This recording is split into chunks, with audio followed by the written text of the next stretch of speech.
other than in the interests of the prosecution of crime.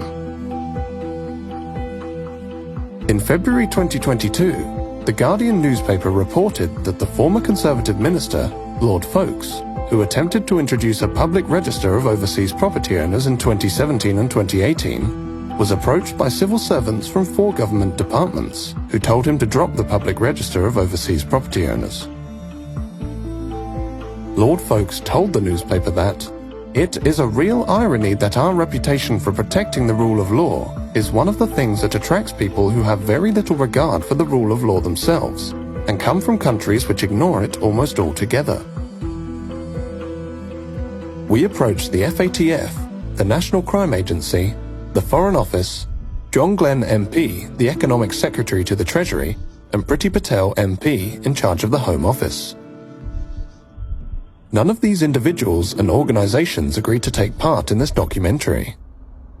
But when we contacted Imran Khan, the then Prime Minister of Pakistan, Imran Khan agreed to our request for an interview. Hello, Michael. Nice to meet you. How are you? Very well, thank you. And you? Good, thanks. So you're not going to be in the gallery? No, we'll be out. So what is this, a sort of like a documentary? Yes, or is it a question and answer? It's a documentary about individuals who've become very wealthy by being at the centre of power and currently have a lot of wealth in London, especially in property. Corruption is not just an issue for Pakistan. It is an issue for all the poor countries. In fact, I've come to this conclusion that countries are poor only because of corruption, and corruption of the elite.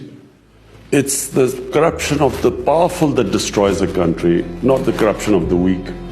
When I, as a Prime Minister, if I want to make money from my country, steal money and then send it abroad, I can only do it if I weaken the state institutions that would check my corruption.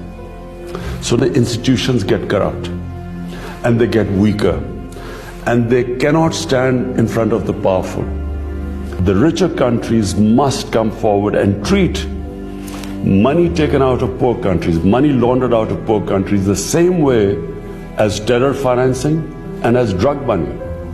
Because these two, terror financing and drug money, affect the richer countries, the laws are very strict. But there's hardly any attempt to stop this plunder of the poor countries.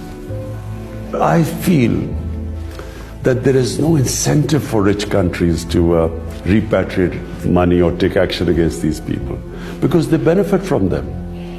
There are countries that are benefiting from money stolen from our countries and which are parked there. They're benefiting from billions of dollars which flow into their properties and their businesses, stolen from this country. So what incentive would they have? We are the ones who suffer. And this is the dilemma. We don't have the resources to get the money back, and they don't have any incentive to send it back to us. So this is the big problem which the entire developing world is facing. I guess it's a question of now hiring more expensive lawyers abroad. But you see, when you look at the laws, they basically favor, I'm talking about the richer countries as a whole, they tend to favor the crooks. It is so complicated to get your money back.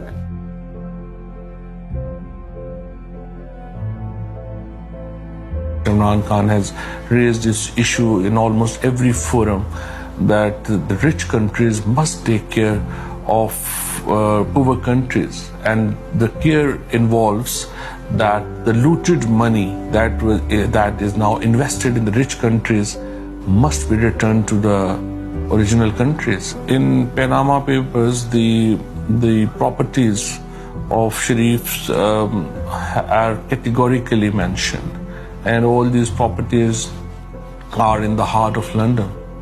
And everyone, including the British government, knows that these properties are actually bought from laundered money.